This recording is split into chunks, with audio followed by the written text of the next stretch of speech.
Hello everybody, welcome to my YouTube channel, Homoeopathy Super Sessions by Dr. Jagos. Today we'll be doing Robert's chapter 28 on syphilis. It's the last chapter and syphilis will be concluded in this chapter. We have spoken of the psoric miasms as being closely related to the deficiency disease. So Robert says that the psoric miasms are related to the deficiency diseases. Now, on the same basis of the table of atomic weight in relation to the disease condition, we are considering the problem of the venereal taints, syphilis, and psychosis. So, said now on the same basis of the table of atomic weights, we have to consider the venereal taints of syphilis and psychosis. The antipsoric medicines have a low atomic weight below 53. So it says antipsoric medicines, the atomic weight is below 53, and that is low. We find these closely related to the constructive elements in the living tissue. So Robert says that because of the low atomic weight, they are closely related to the constructive elements in the living tissue.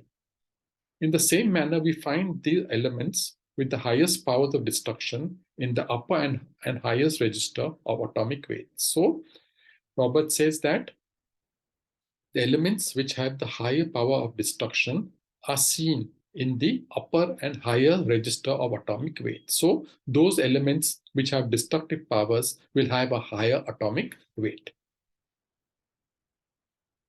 It is to remember that the constructive elements are as Michelin states. In their state of maximum stability already, they have no energy to give up in the disintegrating process. So Michelin states that regarding the constructive elements, that the constructive elements are in the state of maximum stability and they have no more energy to further disintegrate themselves. They can only be broken apart by working upon them or supplying energy to them. So they can only be broken or they can only be disintegrated when you supply extra energy to them.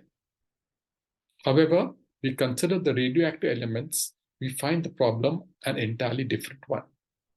The same holds true for the homeopathic medicines, as the proper homeopathy field of action will be different. So out here he says that the same will hold true for the homeopathic medicines because the field of action of each medicine will be different. We cannot expect construction from essentially destructive forces so long as they remain in their natural state. So he says that we cannot expect construction from essentially destructive forces as long as they remain in their natural state. So when they are in their natural state, we cannot expect the destructive forces to be activated.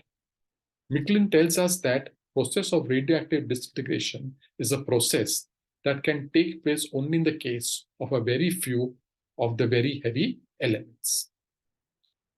It involves the following process. Radioactivity is a heat evolving, that is an exothermic process that is self-destructive. This process has continued a sufficient length of time and the original substance in itself has changed. Secondly is that the process should be continued for a length of time so that the original substance in itself has changed. It has become more inert and less radioactive properties and power. So it has become more inert and has less and less radioactive properties and powers. We are told that uranium, after it has discharged its alpha particles for a considerable period of time, has become so much lighter in atomic weight. We recognize this as thorium. This eventually is worn down into radium, and this in turn disintegrates into lead. Thus, we see these radioactive elements have no choice.